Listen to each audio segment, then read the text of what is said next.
श्री कृष्ण की मृत्यु के बाद उनके हृदय दिल से जुड़ी एक बहुत प्रसिद्ध धार्मिक कथा प्रचलित है, जो विशेष रूप से जगन्नाथ मंदिर की परंपरा से जुड़ी मानी जाती है। जब जंगल में शिकारी जरा के तीर से श्री कृष्ण का शरीर त्याग हुआ, तब उनके शरीर का अंतिम संस्कार किया गया।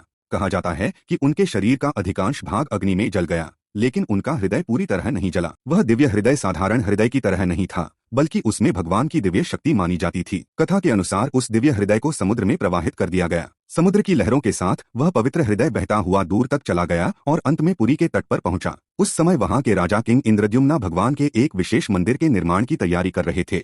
एक दिन समुद्र तट पर एक अद्भुत लकड़ी का टुकड़ा दिव्य दारू बहकर आया। कहा जाता है कि उस लकड़ी के भीतर ही श्री कृष्ण का वही दिव्य हृदय सुरक्षित था। राजा ने इसे भगवान की इच्छा मानकर उस लकड़ी से भगवान की मूर्तियां बनाने का निर्णय लिया। फिर भगवान के रूप में 3 मूर्तियां बनाई गईं, जगन्नाथ, बालभद्र और सुभद्रा। जब इन मूर्तियों का निर्माण हो रहा था, तब कहा जाता है कि भगवान स्वयं एक वृद्ध बढ़ी के रूप में आए और उन्होंने शर्त रखी कि मूर्तियां बनाते समय कोई दरवाजा नहीं खोलेगा। कई दिनों तक अंदर से लकड़ी काटने और मूर्ति बनाने की आवाज आती रही, लेकिन एक दिन अचानक आवाज बंद हो गई। राजा और रानी चिंतित हो गए और उन्होंने दरवाजा खोल दिया। जैसे ही दरवाजा खुला, वह वृद्ध बढ़ी गायब हो गया। उस समय मूर्तियां पूरी तरह तैयार नहीं हुई थीं, इसलिए आज भी जगन्नाथ की मूर्ति के हाथ पैर अधूरे दिखाई देते हैं। कथा के अनुसार उसी समय उस दिव्य लकड़ी के भीतर श्री कृष्ण का अमर हृदय ब्रह्मा पदार्थ स्थापित किया गया।